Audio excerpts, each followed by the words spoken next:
શિક્ષણ છે એ સિંહણનું દૂધ છે, જે પીસે એ ડણક મારશે, આ કહેવત છે આપણી.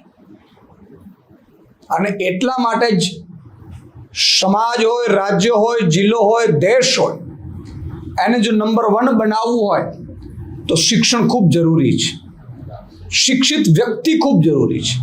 અને અત્યાર સુધીનો ઇતિહાસ જોઈ લ્યો, જે દેશોએ પ્રગતિ કરી છે એણે શિક્ષણને મહત્વ આપ્યું છે, એટલા માટે એણે પ્રગતિ કરી છે અને એ દેશ કે રાજ્ય આગળ વધતું હોય છે. આમ આદમી પાર્ટી તો પાયો જ શિક્ષણથી છે, શિક્ષણ ને આરોગ્યથી. શું કામ?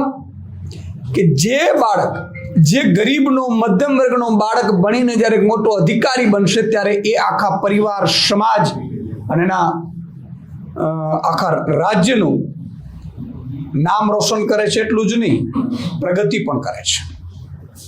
અને એટલા માટે જ તમે જુઓ કે દિલ્હીમાં સારી સ્કૂલો બની તો અમેરિકાથી પ્રેસિડેન્ટના વાઇફ એ સ્કૂલ જોવા માટે, ભારતની સ્કૂલ જોવા માટે દિલ્હી આવ્યા હતા, અભ્યાસ કર્યો હતો કે ભારતમાં પણ અમેરિકા જેવી સ્કૂલો છે, એનાથી પણ સારી છે.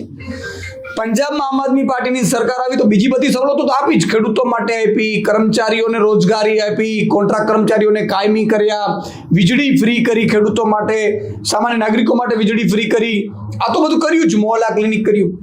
પણ શિક્ષણ એટલું બધું સુધાર્યું પંજાબમાં 4 વર્ષની સરકારે આમ આદમી પાર્ટીની કે સાહેબ કેરળ નંબર 1 રાજ્ય હતું શિક્ષણમાં. હમણાં જે નીતિ આયોગના રિપોર્ટ પ્રમાણે પંજાબ છે એ શિક્ષણમાં નંબર 1 બન્યું છે. માત્ર સ્કૂલો, બિલ્ડિંગો જ નથી બનાવી, પણ એ ક્વોલિટી એજ્યુકેશન આપી અને પંજાબમાં પણ ખૂબ ક્રાંતિ થઈ રહી છે.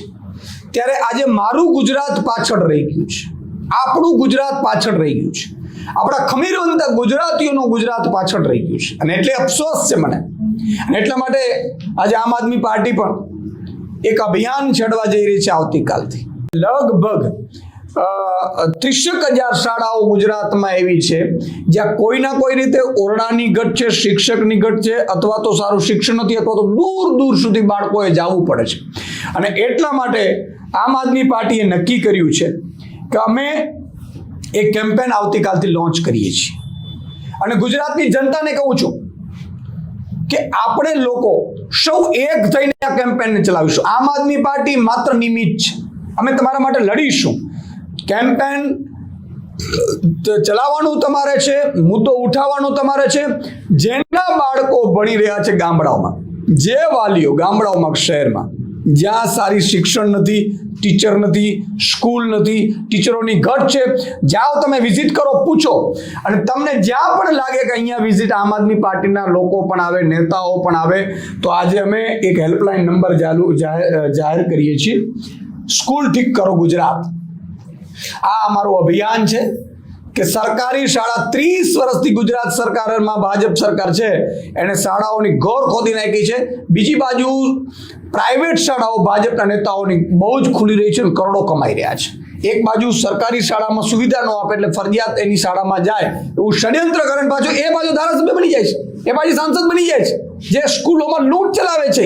અને એટલા માટે અમે ગુજરાતની જનતાને જાગૃત કરવા માટે, ગુજરાતની જનતાને અહેસાસ અપાવવા માટે કે તમારા બાળકને સારું શિક્ષણ ભાજપ સરકાર નથી આપતી. તમારા જ ગામડામાં તમે ભાજપ કરીને ફરો છો, પણ તમારા જે સ્કૂલમાં બાળક ભણે છે ચેક કરો, પૂરતા શિક્ષક નથી, દિવાલ સરખી નથી, ગમે ત્યારે પોપડું ખરશે, તમારા બાળકને વાગશે.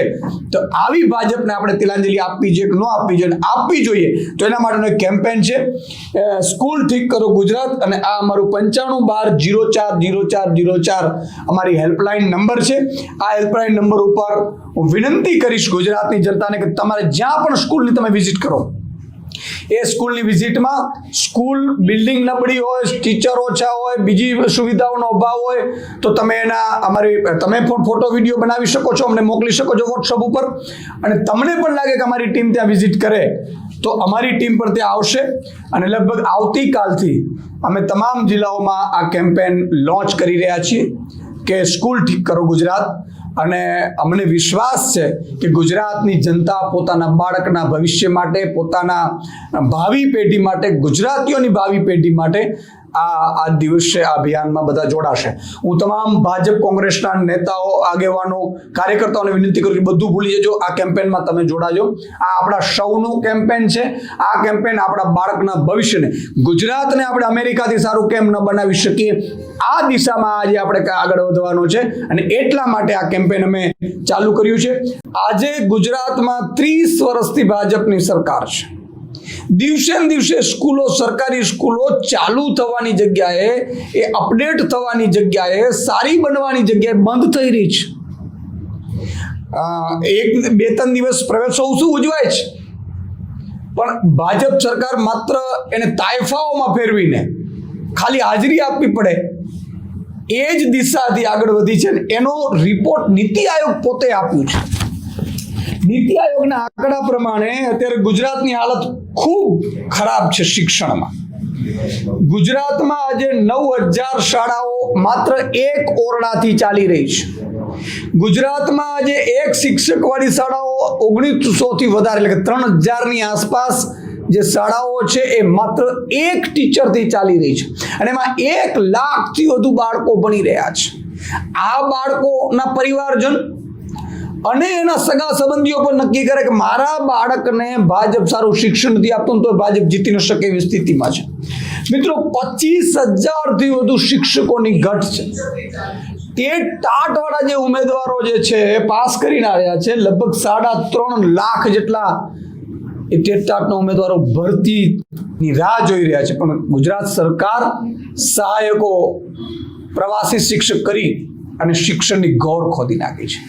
મિત્રો, આજે જિલ્લા તાલુકા અમે જઈએ છીએ એટલે કેટલાય લોકો અમને રજૂઆતો કરે છે કે અમારે સરકારી શાળામાં બાળક ભણાવવું છે પરંતુ શિક્ષકો નથી ભાજપના રાજમાં, એટલે અમારે મજબૂરીએ પ્રાઇવેટમાં ભણાવવું પડે છે. મિત્રો, ગામડાઓમાં હું એવા કેટલાય વાલીઓને મળ્યો છું જે 2-3 વર્ષમાં, છેલ્લા 5 વર્ષમાં કેટલી સ્કૂલો ઓછા બાળકો હોવાના કારણે બંધ કરી અને કેટલી સ્કૂલો એવી છે કે જ્યાં ટીચર ન હોવાના કારણે અથવા તો ભણતર સારું ન હોવાના કારણે પ્રાઇવેટમાં ગામડાનો મારો ખેડૂત છે ને દીકરાને દીકરીને ભણાવવા મજબૂર થયો છે. ચારે બાજુથી મોંઘવારી તો આસમાન પહોંચી ગઈ છે, પરંતુ સૌથી મોટી તકલીફ એ છે કે શિક્ષણ જે પ્રાઇમરી ખરેખર જરૂરિયાત છે, ખરેખર તો આનો કાયદો એવો બનવો જોઈએ કે જે સરકાર શિક્ષણ ન આપી શકે તો એ સરકારના મંત્રીઓ કે મુખ્યમંત્રીઓ જેલમાં જવા જોઈએ. ખરેખર આજે સરકાર એમ કહે છે કાયદામાં રહેશો તો ફાયદામાં રહેશો, તમે સીટ બેલ્ટ નહીં બાંધો તો તમને દંડ થશે, તમે હેલ્મેટ નહીં પહેરો તો તમને દંડ થશે, પણ તમે સરકારી સ્કૂલો નથી ચડાવતા તમને શું દંડ થશે? ભાઈ, અમારા બાળકોને તમે શિક્ષણ નથી આપતા, દિવાલો નથી, આંગણવાડીઓ નથી, સારી સ્કૂલો બિલ્ડિંગો નથી બની, અને એટલું જ નહીં એમાં ક્વોલિટી એજ્યુકેશન નથી, અને શિક્ષકોને 90 થી 92 પ્રકારના કામો આપી અને ઘોર ખોદી નાખી છે, તો આ સરકારને શું દંડ થવું જોઈએ? આ શિક્ષણ મંત્રીઓને શું દંડ થવું જોઈએ? એટલે આ આખું ગુજરાત પૂછી રહ્યું છે. આ મામલે આપણે જોયું જે રીતે વિડીયોમાં અનાજ આપવામાં આવે છે એ જીવાતવાળું આપવામાં આવે છે કે જે બાળકો જીવાતવાળું અનાજ ખાય છે એના મમ્મી પપ્પા, એના મામા, કાકા, નાના, નાની ભાજપને ખોબલે મત આપીને તાલુકા, જિલ્લાની, નગરપાલિકાની, મહાનગરપાલિકા, વિધાનસભાની ને સાંસદની ચૂંટણીઓ જીતાડી છે, પણ ભાજપે એનું ધ્યાન નથી રાખ્યું. એટલે હું ગુજરાતની જનતાને અપીલ કરું છું કે હવે આપણે જાગવું પડશે. હવે આપણો મામો ભાજપમાં છે એટલે ભાજપમાં આપીએ છીએ તો ભાજપ આપણા બાળકને શિક્ષણ ક્યારેય નહીં આપે. આપણો કાકો ભાજપમાં છે એટલે આપણે ભાજપને, આપણો જ્ઞાતિનો આગેવાન ભાજપમાં છે એટલે આપણે ભાજપને આપીએ છીએ, કોઈ મંદિરનો આગેવાન છે એને આપણે ભાજપને મત આપવાનું કહ્યું છે એટલે આપણે ભાજપને મત આપીએ છીએ, આવું માનીને ચાલીએ છીએ એટલે ભાજપ આપણા બાળક માટે સારું સ્કૂલ કરતી નથી. હવે આપણે સૌએ કેમ્પેનમાં ભાગ લઈને ડરવાની જરૂર નથી. ભાજપ FIRઓ કરાવે, ભાજપ ધમકાવે, ભાજપ ડરાવે, આ બધું ભાજપ કરી શકશે, કારણ કે ભાજપ પાસે છેલ્લું હથિયાર હવે ડરાવવાનું બાકી રહ્યું છે, બાકી પ્રજાને કંઈ નથી.